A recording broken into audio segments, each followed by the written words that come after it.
வணக்கம். இன்றைய முக்கிய செய்திகள். திருச்சி மாவட்டம் ஸ்ரீரங்கத்தில் அரங்கநாத சுவாமி கோவிலில் சித்திரை தேரோட்டம் வருகின்ற மே 6ஆம் தேதி நடைபெற உள்ளதால் மே 6ஆம் தேதி திருச்சி மாவட்டத்திற்கு உள்ளூர் விடுமுறை அறிவிக்கப்பட்டுள்ளது. தமிழ்நாட்டில் அதிகபட்சமாக ஈரோட்டில் இன்று 108 டிகிரி ஃபாரன்ஹீட் வெயில் பதிவாகியுள்ளது. அமலாக்கத்துறை வழக்கிலிருந்து தன்னை விடுவிக்க கோரி முன்னாள் அமைச்சர் செந்தில் பாலாஜி அவர்கள் தொடர்ந்த வழக்கின் மீதான தீர்ப்பு வருகின்ற ஏப்ரல் 30ஆம் தேதிக்கு சென்னை முதன்மை அமர்வு நீதிமன்றம் ஒத்திவைத்துள்ளது. வருகின்ற 28ஆம் தேதி வரை தென் தமிழக, கன்னியாகுமரி, திருநெல்வேலி மாவட்டங்கள், தமிழகத்தின் மேற்கு தொடர்ச்சி மலை மாவட்டங்களில் ஒரு சில இடங்களில் லேசான மழை பெய்ய வாய்ப்புள்ளதாக வானிலை மையம் தெரிவித்துள்ளது. 2ஆம் கட்ட மக்களவைத் தேர்தலுக்கான பரப்புரை நேற்று மாலையுடன் நிறைவடைந்துள்ள நிலையில் 13 மாநிலங்களில் உள்ள 89 தொகுதிகளில் நாளை வாக்குப்பதிவு நடைபெற உள்ளது. நெல்லை மாவட்டம் அம்பாசமுத்திரம் அருகே உள்ள மணிமுத்தாறு அருவியில் பராமரிப்பு பணிகள் நிறைவடைந்த நிலையில் நாளை முதல் பொதுமக்கள் குளிக்க அனுமதி அளிக்கப்பட்டுள்ளது.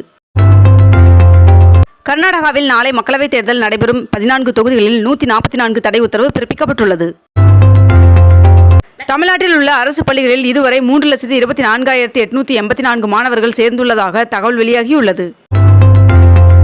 தொழிற்சாலைகளில் அதிக அளவு மின்சாரம் தேவைப்படுவதால் சூரிய மின்சாரம் பயன்படுத்தப்படுகிறது. இதனால் சராசரி பயன்படுத்தப்படும் மின்சார அளவை விட தமிழகத்தில் சூரிய மின்சார அளவு தினசரி அதிகரித்துள்ளது என்று மின்சார வாரியம் கூறியுள்ளது. IPL போட்டிகளை சட்டவிரோதமாக நேரலை செய்தது தொடர்பில் சைபர் கிரைம் போலீசார் நடிகை தமன்னா அவர்களுக்கு சம்மன் அனுப்பியுள்ளனர். TNPSC குரூப் 1 தேர்வில் திருப்பூர் ஆட்சியர் அலுவலக பெண் ஊழியர்கள் 3 பேர் தேர்ச்சி பெற்றுள்ளனர். 22 கேரட் ஆபண தங்கத்தின் விலை சவரனுக்கு இன்று 160 ரூபாய் குறைந்து ஒரு சவரன் 53,680 ரூபாய்க்கு விற்பனையாகிறது. அதேபோல் 1 கிராம் வெள்ளியின் விலை 50 காசுகள் குறைந்து 86 ரூபாய்க்கு விற்பனை செய்யப்பட்டு வருகிறது. இந்தியா கூட்டணிக்கு ஆதரவாக வட மாநிலங்களில் பிரச்சாரம் செய்ய முதலமைச்சர் மு க ஸ்டாலின் அவர்கள் திட்டமிட்டுள்ளதாக தகவல் வெளியாகியுள்ளது. ஸ்ரீ வைகுண்டம் தாமிரபரணி ஆற்றில் தண்ணீர் பச்சை நிறத்தில் மாறியுள்ளதால் பொதுமக்கள் அதிர்ச்சியடைந்துள்ளனர். TNPSC தேர்வு நடைமுறையில் சில மாற்றங்கள் செய்து திருத்தி அமைக்கப்பட்ட புதிய ஆண்டு திட்ட அட்டவணையை TNPSC வெளியிட்டுள்ளது. மேலும் குரூப் 4 தேர்வு வருகின்ற ஜூன் 9ஆம் தேதி நடைபெறும் என்றும் தெரிவிக்கப்பட்டுள்ளது.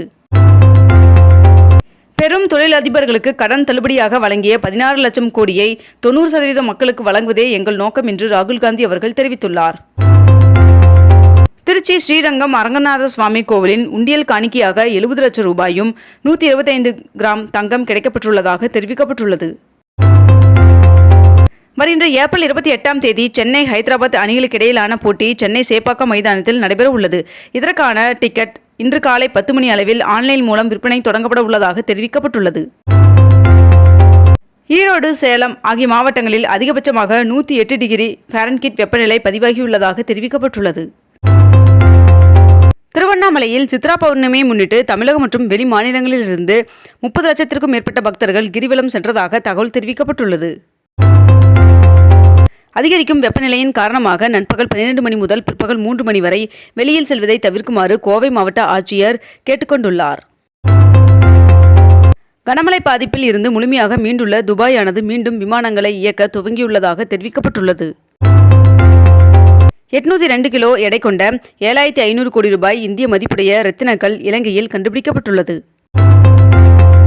விமான பயணத்தின் போது 12 வயதிற்கு உட்பட்ட குழந்தைகளுக்கு பெற்றோர்களின் அருகிலேயே இடம் ஒதுக்க வேண்டும் என்று விமான நிறுவனங்களுக்கு சிவில் விமான போக்குவரத்து இயக்குநரகம் உத்தரவிட்டுள்ளது.